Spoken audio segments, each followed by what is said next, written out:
Friends, तो ये रहा हमारे शीत युद्ध के कुछ मेन पॉइंट्स जो कि मैंने आपके लिए नोट्स बना दिए हैं। इसको पढ़ के आप लोग को शीत युद्ध और उसके क्या कारण थे, दो ध्रुवीयता, ये सब मेन पॉइंट्स क्लियर हो जाएंगे। इसके लिए मैंने ये नोट्स भी बना दिए हैं क्योंकि अभी एग्ज़ाम टाइम है तो आप लोग नोट्स नहीं बना सकते हैं। तो सबसे पहले हम देखेंगे शीत युद्ध क्या होता है। तो शीत युद्ध ये वही युद्ध होता है जिसमें तनाव व संघर्ष की एक स्थिति रहती है। इसमें युद्ध होता नहीं है पर युद्ध की स्थिति बनी होती है कि कभी भी युद्ध हो सकता है। तो ऐसा युद्ध अमेरिका और सोवियत संघ के बीच तब तक हुआ जब तक सोवियत संघ का विघटन नहीं हो गया। मतलब जो सोवियत संघ है वो पहले पूरा मिला के एक देश हुआ करता था, इसलिए उसका नाम सोवियत संघ था।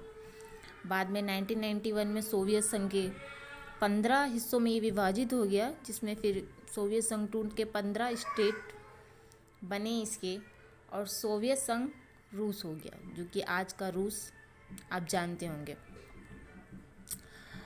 अब सोवियत संघ के विघटन तक अमेरिका तथा सोवियत संघ के जो विघटन तक अमेरिका तथा सोवियत संघ के बीच तनावपूर्ण स्थिति को ही हम शीत युद्ध कहते हैं। अच्छा, हम इसे शीत युद्ध क्यों कहते हैं? क्योंकि इसमें कोई भी रक्त रंजित यानी खून खराबा, बमबारी ऐसा कुछ नहीं हुआ, सिर्फ तनावपूर्ण स्थिति थी, इसलिए इसको हम कोल्ड वार कहते हैं। और ये दौर चला हमारा 1945 से 1991 तक माना गया है शीत युद्ध का दौर। अब अगर हम देखेंगे तो इसके कारण क्या थे, मतलब शीत युद्ध होने के कारण क्या थे, तो इसमें हम सबसे पहले जो देखेंगे कि जो दोनों देश थे अमेरिका और सोवियत संघ, इनमें क्या था, महाशक्ति बनने की होड़ लगी हुई थी। दूसरा, महाशक्तियों के बीच हथियारों की होड़ थी। मतलब जो ये दोस्त थे, जो हम पहला पॉइंट देख रहे हैं कि ये जो दोनों देश थे इनमें क्या था, महाशक्ति बनने की होड़ लगी थी। मतलब अगर अभी आप देखेंगे तो यूएनओ में से यूएनओ जो यूनाइटेड नेशन ऑर्गेनाइजेशन है, इसमें 195 प्लस देश को मान्यता दे रखी है। मतलब उसके अकॉर्डिंग 195 प्लस देश हैं। तो इसमें से ये महाशक्ति बनने की होड़ इसलिए लगी हुई थी कि इनका वर्चस्व दुनिया में सबसे ज़्यादा रहे, तब इनकी मनमानी ज़्यादा हो, तो ये महाशक्ति बनने की होड़ में लगे हुए थे।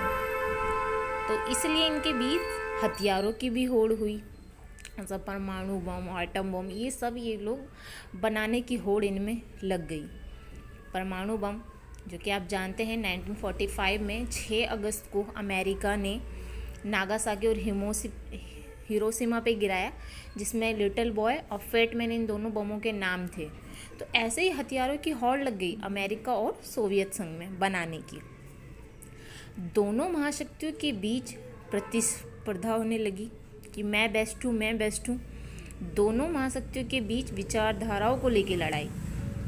दोनों महाशक्तियाँ वर्चस्व स्थापित करना चाहते थे, मतलब अपना अपना वर्चस्व। ये दोनों महाशक्तियाँ मतलब अमेरिका और रूस, आज का रूस और पहले का सोवियत संघ, अपना अपना वर्चस्व ये कायम करना चाहते थे।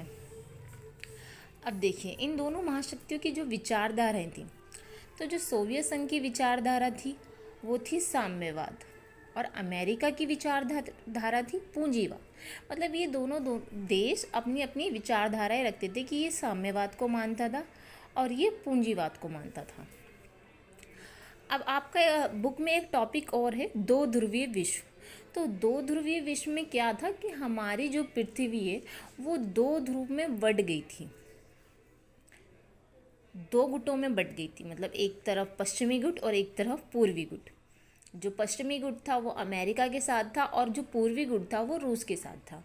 तो जो पूर्वी गुट था वो सोवियत संघ के साथ, जो हमारे मतलब वर्ल्ड के छोटे छोटे देश हैं वो सब मिल गए। जिनको पूर्वी गुट में शामिल हुए वो सोवियत संघ के साथ मिल गए, और जिनको पूंजीवाद के साथ मिलना था वो पश्चिमी गुट में, यानी हमारी जो पृथ्वी है दो गुटों में बट गई। दोनों देशों ने विश्व की अलग अलग हिस्सों पर अपना प्रभाव बढ़ाना शुरू किया, मतलब कब्जा करना शुरू किया। मतलब छोटे छोटे देशों के साथ अपने रिलेशन बनाना शुरू कर दिए। यहीं से दो ध्रुवीयता की शुरुआत हो चुकी थी। दुनिया दो गुटों में बांटी जा रही थी। अच्छा, पहला बंटवारा कहाँ हुआ? तो पहला बंटवारा हुआ यूरोप महाद्वीप के बर्लिन से शुरू हुआ। आपने बर्लिन की दीवार पढ़ी होगी, तो ये उसी का नतीजा था। दो खेमे बन गए, पूर्वी खेमा और पश्चिमी खेमा। जो पूर्वी खेमा था वो सोवियत संघ यूएसएसआर बन गया, और पश्चिमी खेमा अमेरिका जो यूएसए बन गया। अच्छा, अगर आप इसको देखेंगे कि जो सोवियत संघ इसका 1991 में मतलब 1991 में इसका विघटन हो गया, और ये कितने स्टेट में तब्दील हो गया? 15 में। तो अगर आप देखेंगे जो यूक्रेन युद्ध है, तो यूक्रेन इससे एक अलग हुआ स्टेट है जो पहले इसके अधीन था, लेकिन 1991 में वो इससे अलग हो गया और एक स्वतंत्र राष्ट्र बन गया। तो अभी भी इनकी ये जो आप अगर न्यूज़ वगैरह देख रहे होंगे तो आपने नोटिस किया होगा कि ये अभी भी ये वर्चस्व की लड़ाई है, कि रूस कहीं ना कहीं ये दिखाना चाहता है कि वो आज भी महाशक्ति है। तो उस टाइम में भी ये दोनों महाशक्तियाँ अमेरिका और सोवियत संघ ये अपना अपना वर्चस्व दिखाना चाहते थे दुनिया पे, कि हम ही महाशक्ति हैं और हमसे मजबूत कोई नहीं है। इसके बाद आप देखेंगे कि छोटे देशों को महाशक्ति में मिलने के लाभ क्या थे, और ये लोग छोटे छोटे देशों को मिला क्यों रहे थे? तो इसमें था कि इनको सबसे पहले छोटे देशों को सुरक्षा का वायदा मिल जाता था, आर्थिक मदद मिल जाती थी, सैन्य सहायता मिल जाती थी और हथियार मिल जाते थे। तो अगर आप ये पॉइंट अगर आप देखना चाहें कि सुरक्षा का वायदा क्यों मिल जाता था, इससे आपको क्या क्लियर हो रहा है? तो इसमें ये था कि जब दुनिया दो खेमों में बट रही थी, तो छोटे छोटे देश जो उसी टाइम कई देश आज़ाद हुए थे और कई देश आज़ादी की लड़ाई लड़ रहे थे, उसी में से एक भारत भी अपनी आज़ादी की लड़ाई लड़ रहा था। श्रीलंका, ऐसे कई सारे देश थे जो अपनी अपनी आज़ादी की लड़ाई लड़ रहे थे। तो उन्हें डर था कि अगर हम किसी महाशक्ति में मिलते हैं तो दूसरा देश नाराज़ हो जाएगा। मान लीजिए वो अमेरिका में मिलते हैं तो सोवियत संघ नाराज़ होएगा, तो उन्हें अपनी आज़ादी का खतरा सताने लगा। तो ऐसे ही कई देशों ने मिलकर, भारत जैसे देश उसका एग्जाम्पल है, इन्होंने गुटनिरपेक्ष आंदोलन की स्थापना की। तो जो गुटनिरपेक्ष आंदोलन था वो इन दोनों महाशक्तियों से अलग एक तीसरी दुनिया के रूप में जाना गया। तो अगर आपसे प्रश्न आता है कि तीसरी दुनिया के रूप में किसे जाना गया, तो गुटनिरपेक्ष आंदोलन के लोगों को ही तीसरी दुनिया के नाम से संबोधित किया गया। अब आर्थिक मदद मिल जाती थी, तो जो ये महाशक्तियाँ थी इन छोटे देशों को पैसे वगैरह से, मतलब इनके देश का डेवलप करने के लिए भी इनको पैसे वगैरह दिया करते थे, जिससे इनको हेल्प हो जाती थी। सैन्य सहायता, मतलब अगर इस देश पे कोई और कब्ज़ा करने आता है तो इनको सैन्य सहायता भी दी जाती थी, ताकि ये अपना देश को मतलब लड़ सकें, प्रोटेक्ट कर सकें। और उसी सैन्य सहायता के लिए इन्हें बड़े बड़े हथियार, टैंक, गन्स, बॉम्ब वगैरह भी यहाँ से प्रोवाइड होते थे। तो ये छोटे छोटे देशों को मिलाने की इन महाशक्तियों को मिलने का लाभ था। अब ये सोचा जाए कि महाशक्तियाँ क्यों इन छोटे छोटे देशों के साथ गठबंधन बनाना चाहती थी, तो इसमें महाशक्तियों का एक लालच था। लालच क्या था कि महत्वपूर्ण जो संसाधन प्राप्त करने होते हैं। अब आप देखेंगे छोटे छोटे देशों में जैसे इराक, ईरान, यहाँ पर क्या है, तेल के कुएँ हैं। अब कोई भी युद्ध में टैंक वगैरह चलाने के लिए आपको पेट्रोल, खनिज तेल वगैरह की ज़रूरत तो पड़ती है। तो ये महाशक्तियाँ छोटे छोटे देशों के साथ गठबंधन इसलिए बनाती थी ताकि ये महत्वपूर्ण संसाधन प्राप्त कर सकें, जैसे तेल हो गया, खनिज हो गया। दूसरा इनका लालच एक और था कि इनको भू क्षेत्र मिल जाता था, जिससे महाशक्ति हथियार व सेना का संचालन कर सकती थी। अब हथियार, भू क्षेत्र का क्या मतलब है? जैसे मान लीजिए अमेरिका है, अमेरिका को सोवियत संघ के वहाँ युद्ध करने जाना है, मतलब क्षेत्र पे अधिकरण या कुछ भी सैन्य सहायता की मदद से वहाँ पे युद्ध करना है। लेकिन उसके पास उतनी दूर तक जाने के लिए अगर वो जाएगा तो सोवियत संघ उसे बीच में भी रोक सकता है। तो इसलिए ये क्या करते थे महाशक्तियाँ कि बीच में, दोनों देश के बीच में कई कई छोटे छोटे देशों पे अपना गठबंधन रखते थे ताकि इनको वहाँ से युद्ध लड़ने में सहायता मिल सके।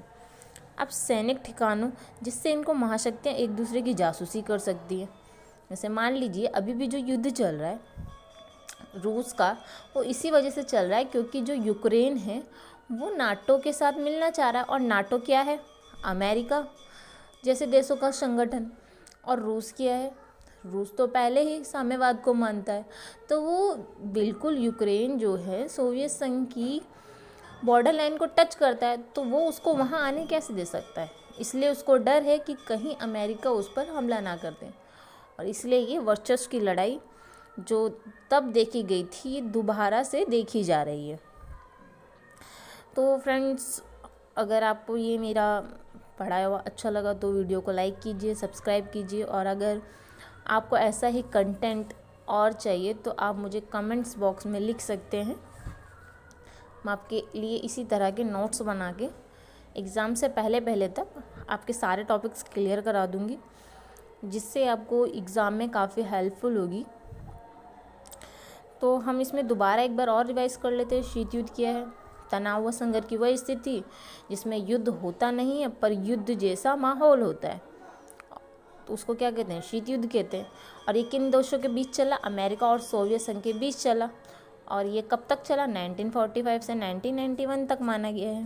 अब इसके कारण क्या थे? तो महाशक्ति बनने की होड़, हथियारों की होड़, प्रतिस्पर्धा और विचारधाराओं को लेकर लड़ाई, वर्चस्व स्थापित करना।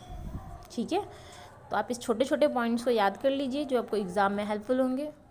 दोनों महाशक्तियों की विचारधारा क्या थी? सोवियत संघ की साम्यवाद और अमेरिका की पूंजीवाद। अब दो ध्रुवीयता का क्या मतलब है? पृथ्वी का दो भागों में बट जाना, मतलब छोटे छोटे देश का बड़ी बड़ी महाशक्तियों के साथ मिल जाना।